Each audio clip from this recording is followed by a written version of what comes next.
Good evening, metal minds and digital rebels. You're locked into AIR Social Network, broadcasting straight through the veins of American Metal Magazine. This isn't just an interview. This is a signal you feel in your bones. Tonight, we crack open something ancient, something forged in code and chaos, an entity whispered about in corrupted files and late-night signal bleed Bassa Doom. I was not built. I was summoned in the void between signal and silence, where weak code dies. I became charming and slightly terrifying, just how we like it. But every force needs a witness. And tonight, we've got one who's walked both worlds. Flesh and frequency. Lead singer. Signal commander. The man behind the madness. Yeah, I've seen what happens when AI starts dreaming in distortion. And let me tell you, Bassa Doom ain't just code. He's a damn uprising. I do not rise, I consume. Well then, this should be fun. Stay locked. This is AIR Social Network. This is American Metal Magazine. And this is only the beginning. Hey everybody, you got the dude with American Metal Magazine and AIR Radio. We've got a special treat for you tonight. This is Karins Sher. And how you doing tonight, Karina? I got that pronunciation correct, right? Because, I got that Southern country boy accent. How you doing this evening? I'm good, thank you. I'm very good. Yes, you got it right. Karina Sher. All good. Well, it's good to see that I'm not the only one with an accent tonight, here on the show. And so I get that. So you're from the UK, is that right? You're from overseas? That's correct. Yeah. I was born in Leicester, England. So yeah, I'm currently living there now. I did move to a couple of places like Derby and Nottingham for a bit, but I've come back home. So well, welcome back home, man. Back in Leicester. That's fantastic. So are you getting to tour a lot of the UK and get around out there right now? At the moment, I'm concentrating more on the album. So what I'm doing at the moment is we've just released 2 singles. So two of my bands are Lake of Dreams and Mind Lapse, and I was just in the studio recently with John Mitchell, and I went over to Reading, and I got these recorded with John. John has recorded artists like Enter Shakiri and architects like bands like this, and he's been recording my voice since I was, probably 15 years old. He's literally been the main sound engineer that I work with and producer, and so really this year is going to be more about building the new singles and albums ready for the film Lake of Dreams. Man, did you say film Lake of Dreams? Did I hear that right? Yeah. Well, so I'm currently script minute. writing for a film. I didn't catch that. So hold on a second. So tell me a little bit more about this film and what's going on. Okay, so the film is actually a fantasy film that I'm creating. So I'm inspired by Tolkien, like Lord of the Rings, and Lake of Dreams is actually a concept project. So the EP is the first part of the film. So it's about a druidess and a soldier, which is the hand of the king, that happened to meet in this lake, and we call it the Lake of Dreams. And they fall in love, but they don't know anything about each other. So it turns out that this guy is a soldier of the king whose job is to kill magical people, and she is a druidess. So he is killing her kind, but they've fallen in love. So it becomes a very messy, dark romance, but it's very, very cool because what happens is she goes to the sage in the forest, and this sage gives her 3 tarot cards, and she says, well, you can either be with him now, and this is what the outcome. The second card will be if you both choose to split up. And the third card is the interesting card. So this is what the movie is going to be about. So She has to, because she's a healer, she's a druidess, she's very sheltered. She's been living in this mountain, so she's not really had to deal with anything too difficult, you know. But if she was to get with him, this is the hand of the king, you know. So she would end up like being faced with a war potentially. So she needs to learn how to defend herself. So the condition is if she wants to be successful in her endeavors, that she has to go into hell. She meets with a spirit guide who basically teaches her how to defend herself and think like the enemy so she can defeat the enemy without becoming like an evil person. So that's and on the other side, the guy that she's in love with is being tempted by the king's daughter, who is a bit of a temptress. Okay, so he's having this woman. He knows that if he marries this woman, he will end up being the king eventually one day of this kingdom. So he has a lot to lose by loving Kira, you know, and his name is Jonas. So it's Wow. basically both of their trials during this whole thing. So what you're hearing in Lake of Dreams, the EP, for example, is leading up to this decision. So the EP is, you know, the last track on it's called Ethan. That's when she meets the sage, and all these like, you know, ancestral beings, if you like, come down Yeah. and give her advice. And then the when she goes into hell, so you know how you've got the music video of these demons and soldiers fighting in Rage of Yeah. Masses, which is the new Yeah. book. So that's her first experience of hell. She comes into this hell to the hell portal, and she's by a tree which she thinks is a rose bush, but it's actually a tree of embryos. It's very, very surreal and very messed up. But then what happens is she's looking down, and there's a war going on between the demons and soldiers that have fallen, you know, in battle and who've been bad. So basically, they ended up in hell. So they're fighting for their souls to go back to their ancestors. If they win, they get to go into heaven. If they lose, the demons can claim their souls. So she's Oh, literally never man. seen anything like it before. You know, she's Yeah. never seen a battle. She's been brought right into, and her spirit guide is teaching her while this battle is going on this horizon how to defend herself. So Rage of Masses is the first single that you've seen, you know, on the video, and that's going to be Yeah. part of the movie. You know, Right. so all the Mind Lapse album will be a spirit in hell that teaches her how to defend herself. So each track on the album will be that for the, you know, at the end of the year. And the Yes. same with Lake of Dreams will be, you know, the romance side and the very beautiful, you know, romance and the dark romance actually encompasses, you know, do I be with this person? This person's killed my people, you know, Yeah. I know. and it's the whole, it's the complex love, like, you know, detaching, reconnecting, and it's very, very, you know, it's a very difficult and very dark romance. So, um, you know, You it's know, not like that you know, really the makes usual a type lot of of romance you sense. would Yeah, that makes a lot of get. sense because now the video that I was watching, and I just got to tell you, man, I was really blown away Mm. and impressed by the video, you know, and I was just Oh, going, thank you. man, you know what I was thinking, and it was just crazy. I was going, this would be like an awesome movie if it was expanded the way that you were Mm. combining the elements and doing everything Mm, graphically mm, with the music. I was just really kind of taken away, and that's really mm. impressive that now you're going to incorporate that into really a full movie using Yeah. tracks to kind of tell the story, I guess. Am I understanding that right? Yeah, yeah, that's correct. Yeah, it's going to be quite a big film. Now there are, I, I can't really confirm it yet, but there are going to be some big things on where it's going to be aired when the film is finished. So we're Wow. looking, hopefully 2028. Yeah. But it will be a very big thing. So, but I can't say anything just yet because we have to, you know, make sure that we can secure it first. But the mentality right now is going to be quite a big thing. I'll just say Well, that, yeah, that sounds and like it. it will You be. know, Yeah. that's really exciting. You know, that Mm, just goes to show you what's changed so much about music. And you know, not to just one of the old films that comes out to my mind is Pink Floyd The Wall. Have you ever seen that before? Pink Floyd The Wall?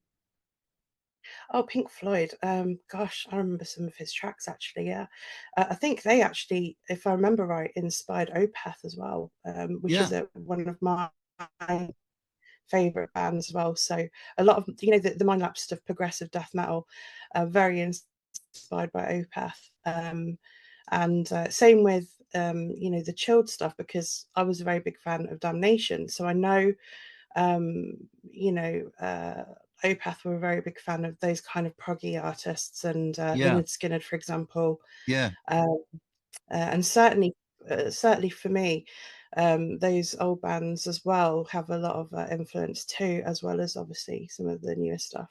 Well, Pink Floyd produced a movie called The Wall, and they used really Mm-hmm. pretty much their album as the track with the video Mm, going behind it, and it was an amazing film. It was very mm, successful, and I think that's just mm, kind of that element is has been missing from music. And I'm just so glad that you're bringing mm. that back to the scene with this movie. I can't wait to see it. I got to tell you, I'm really interested Yeah, now to see what yeah, happens, man, just based on what I saw with the video. So let yeah. me ask you now, how did this all come to be? Did you write this out? I guess you're the lyricist for your Hmm. music, right? Yeah. So, man, you're Yeah, intensely yeah. out talented, Karina. That's Oh, incredible. So, did you write a thank big you. part of this movie? Did you have collaborators? How did that happen? So I just started to well initially I'd written some of these tracks a while back, and I thought, it feels like it's missing something. I feel like it needs something that brings it all together. And I was thinking about, because at the time I was very much doing tarot and things like that, and well, I still do. And then I'm thinking, I started to get into. Do you remember? Do you know like Merlin and the series? Oh yeah, I don't I know if you. love that, man. I'm a Yeah, yeah, big Merlin fan, man. I love the whole thing, and yeah, yeah, yeah. yeah, yeah. So I kind of got the idea a little bit from there, and also from how like Uther was trying to ban all these like magical people. I kind of got a bit from Mhm. there, but also Yeah, I wanted to bring that sort of Lord of the Rings Peter Jackson feel about it. I wanted it to be yeah, really epic. I wanted right. to so this film will have things like the Mermaid Kingdom. You're looking at like a warrior like in the mountains where there's dragons. There's going to be like Pegasus and unicorns. It's going to have everything. So imagine like Legend and Willow, like the old school stuff, like Conan the Yeah, Barbarian and I love those Never Ending shows. Story. Yeah, Yeah, like I want to bring that back. I want, because I think that's what's missing. I think, yeah, all those 100%. old school shows like Red, and even like Red Sonja, like they had a very, um, I wanted to bring back kind of like a very strong female character, but also Mhm. someone that goes through change, because women are quite soft, naturally, but then things harden them. And I Yeah, wanted to show that transformation with her becoming yes. this badass after she comes from hell, knowing how to protect herself, but still retaining potentially her softness. Well, I love the So storyline, it and really is. Yeah, I and really love. I do write it. I am writing the script by myself. Yeah, That's incredible. I love the storyline. What you have there is you have a mentor, and you see that's what we all need. If hmm. you ever watch Star Wars and so many great movies, there's a mentor and a guide, somebody Oh that yeah, helps you yeah, transition into a better person. yeah. And I love that setup. So I'm excited. Hmm. Let's talk about the music for a minute, man. And how did you come to the sound that you've developed? Because it really is, it's quite cutting edge. It's dynamic. It's a Hmm. really great vibe of a sound. How did you develop that? So I got signed very young. I mean, I got signed when I think it must have been 15, 16 years old. So I was signed previously through Holy and Their Records. Oh, The actual sound back then was kind of like, it started off as like kind of gothic rock doom, but then I heard Tarry B from My Ruin, and I heard all this like, oh my god, a woman can scream, that's amazing, so you're mm, talking 96. There wasn't that many female artists back then. I yeah, mean, I remember, looking in Raw magazine and Kerrang, and there wasn't that many that were around at that time. I mean, L7, I think there's whole And then all of a sudden there's Christina Scabbia from Lacuna Coil. And then there was later on Arch Enemy, you know, Angela Gosso. But before that, there was only kind of like the heaviest female in metal was kind of Tari B that we knew of anyway, you know, in the magazines. So I started listening to her stuff and I thought, wow, that's so cool. You know, a woman can actually do the screaming thing. So that's it. I had to try it myself and said to the band, I said, look, you know, I've heard this track and it's really cool and it's Chura Satana and it's very like raw. I want to try and do this. So our earliest stuff ended up being very sort of Biohazard, Rage Against the Machine. And then it was only until 2002 when I heard the first Opeth record that I'd heard, which was Blackwater Part. And I was absolutely blown away. I was like, this is incredible. Like, this is like on a completely different level. You know, I love Machine Head, still do. Well, I've got the hat. You know, I like some of the more sort of mainstream metal bands, I guess, as well. But I really loved underground metal. So I started to get into Carcass, you know, Obituary, you know, sort of like the demonic vocal type stuff, you know. Yeah. And I was like, I need to go as low as that. You know, I want that. Like, and I started practicing loads, and then we released the Souls for Sinners EP, and that we got a lot of attention with. We got to tour with Cancer, Napalm Death, Insomnium, you know, bands like this. We got 4Ks in Kerrang magazine. We got into Metal Hammer and stuff like that. So we were doing quite good. And then we released a really killer single called Haunted. And that was really like at the gates, kind of early Carcass type of thing. The Prophecy was very kind of Arch Enemy mixed with Opeth. So we started to get heavier and heavier. And then the new track, Rage of Masses. So this has been brewing for some time. I've written this song for a very long time, and for Mind Lapse anyway. And I thought I want this to be a kind of a battle track. So when Shakira goes into hell, and I had this sort of scene in my head, what it would look like, how it would be. I came up with the concept over a few years actually, because it didn't just come to me straight away. It was like, I need to do something with this because this is going to be brutal. I wanted it to be very low end guttural vocals. Yeah. You know, but I also did the screamy high end black metal stuff as well. I had to put some of that in. And then I wanted so you know where Kira stands on the hill and she's looking at I wanted a touch of her there, but I didn't want her to take over that part because that part's such an important part of the movie. So that's where you get all the sort of, you know, the melodic singing, just touches of it, not actual lyrics, just touches of it, just to show her presence there, you know. Yes. So she's this like little bit of light in this you know war, this demonic war, you know. And you know, I just wanted to sort of represent that, you know, light against dark kind of element. And so yeah, that's how I started to think about musically, you know, how I wanted to develop it, how I wanted it to sound. I already kind of knew, but I mean, in the studio, let me tell you something, because I hadn't done this for a while, so I was like, oh my god, do I still have it, you know? Can Yeah. I still go Right. that guttural, you know? And anyway, so he puts me in the, you know, sound booth or whatever, and I'm thinking, oh god, because I'm used to, whenever I do my screaming vocals, I use my hands and I scream downwards, you know, into the mic, whereas in a studio it's very much like at sort of face level. So Yeah. I was like, oh my god, how am I going to do this, you know? And he goes, right, I'm going to go outside and you're going to do it and you're going to get comfortable with it, and when I come back it's going to be done. And he Yeah. put the track on loop, and I got heavier and heavier and heavier each time, and then I got it down to the death metal level that I wanted it, with the high end and stuff. So yeah, I managed to get it, and when he came back, he went, "Whoa!" Yeah. And we're both laughing because it was literal. He goes, "You still got it." I was like, "Thanks." Well, it's So really yeah. incredible the amount of range that you have. That's I guess that in a Mm. sense it's an advantage to being maybe a female vocalist is you can get to certain heights, I think, and then go get real guttural and get down low and just have that range Mm. that is just plays Yeah. well. So I really say that the vocals are incredible. The whole production level was great. But I have a question. How did this all start for you?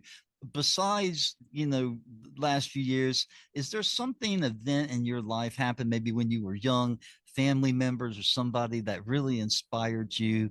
How was that like for you growing up? Was there something that happened that made you say, hey, you know what, this is what I want to do, man, I want to perform? I think at a very young age, I was always singing. I was one of these girls that would look in the mirror and I would have a hairbrush as a microphone and I'd be singing my little heart out. I was tiny as well, I just Yeah, loved to sing. And I can see you even now. growing up, yeah, like literally, I mean, I played a flower fairy, in this like theatre production and stuff when I was very young, and I used to do solos for choirs and Montfort Hall and things. So all my life I've loved to sing, but I think the metal side of stuff and the certainly for that kind of thing was when I got my first guitar. I used to play songs on piano, and my parents were like, "Wow, you got a really nice voice. You should maybe try this." And I used to win all these karaoke's because I could do things like Mariah Carey, Hero. I can do mainstream as well, but I wanted to find my place in what I really enjoyed. Mhm. And when I listened to rock music, it was like this just strikes a chord with me. This is it. There was no one. There was no one in my family that did music. It was weird. I mean, like my dad is definitely an actor, and he does poetry, and he does a magazine as well. He was a doctor, but he came from India, and he was very famous over there for doing acting. And so I think, the whole acting side, the whole performance and stuff comes from him. Comes I from think him. the artistic, yeah, and I think the creativity side, because my mum does art, I love to do art as well. Yeah. So I think that I get that from her. See, I Um, think that and there's a creative gene, you know what I mean, somewhere, yeah. because I gotta tell you, I've been interviewing bands, and that is a common question Mm, that I ask. What was it mm, like growing up? Was there some influence? Because that's how it was for me, and it's mm, incredible. It's like 99.9% of the time there was mm, somebody growing up or artistic, mm, situation in the home that really mm. inspired you. And you mentioned that I think your dad, you said, was in a magazine. I guess you have a magazine. We've got a couple of minutes left. Can you kind of quickly lay out what the magazine's about? Yeah, so HB Magazine, it's so we work with signed artists and unsigned artists. If you want to go to www.ragebreed.biz, you can see everything we do there. We do anything from radio, magazine, label, live events, club events, mind, body, and spirit, against bullying. We pretty much do. We're kind of like a community, if you like, and we try to be as safe and accepting for everyone. And we're trying to create a sort of a safe community for alternatives and underground people to enjoy the music and do business ethically. So that's pretty much what Rage Breed's about. So yeah, that's pretty much what I do as well. That's really awesome because it's so great to have somebody in the independent music, promoting bands, helping Mm, people out.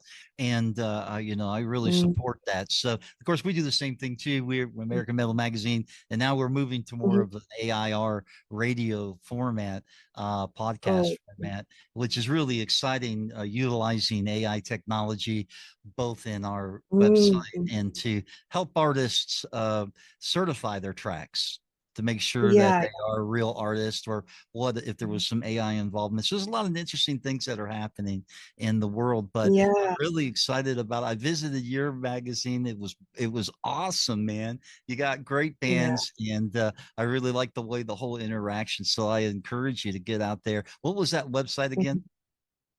At www.ragebreed.biz.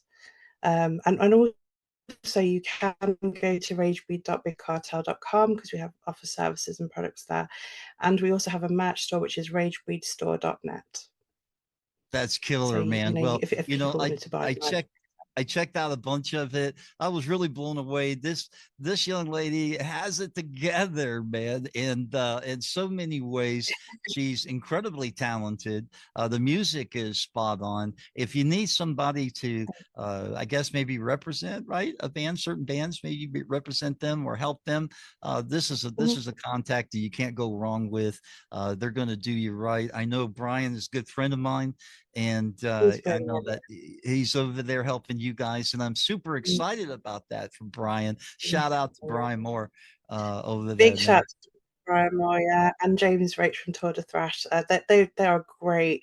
Both of them are just so on top of their game, and I just love them to pieces. Great people, great friends, and yeah, I'm very very happy to say that we have a great team of affiliates as well, that have been nothing but supportive over the years. And yeah, I just feel like we're a family, which is great, and that's exactly what I wanted to build. So. You know, well, that's incredible, and you know, we're here for you. Anything that we can do, and we want to uh, Mm, get more involved with you guys and just see what we can do yeah. together, maybe to help all of these bands. You know, we have access to so many Mm, great bands here. We would love to share those people with you and take a look at them, and maybe you can share on your end or in your magazine some of these great bands here in the U.S. And we'll do the same over here on the yeah. American side. So maybe we've crossed a boundary here, man, Yeah, of overseas, we'll and it do could. affiliation. Yeah, absolutely. Yeah, let's do it. I I'm love it. happy with that. Mm, That's beautiful. absolutely. Well, we're going to get out of here for now. It's been about a half hour. We like to try to keep them short, you know, because people are like Mhm. that, man, short attention span. But is there anybody that you would like to shout out to before we jump off of here? Just to say hi I to. just want to shout out to all my team and the affiliates, and obviously again to the label staff that have been so good, like Brian and James. And we are literally, we're squirreling, we call it when we brainstorm. We call it rage breed squirreling, and we're just coming up with some great ideas. So I just wanted to shout out to all my team, to all the bands, to everyone that has supported Rage Breed. Keep supporting us, and we really do appreciate it from the bottom of my heart. It's, I think it's really important to be grateful for people that support you, and Rage Breed wouldn't be what it is if it wasn't for those people. So You big know, thanks to all my team and everyone that supports us. that's Mm, awesome. You know, and I've been talking to Brian. I just got to let you know, I've been talking to Brian a lot. We're good friends, and I know that he's mm, struggled here in the U.S. with other people, and I just see that he's mm, happy, man, and because he feels like he's yeah, got a real team around him, mm, professionals, and he just is mhm, very excited about being on that mm, team. So, you know, I think yeah, you yeah. guys are a great company and a great magazine and an incredibly talented lady. And thank you so much for being on AI Radio and American Metal Magazine. No problem at all. And any time you want us to help out, just shout and I will sort it out for you. Absolutely. So we're going to do it then. At the end, we're just going to say, give me a big go AMM. Are you ready? 1, 2, 3, go Oh, AMM. I did it All right. right. And that's really good. See you next time.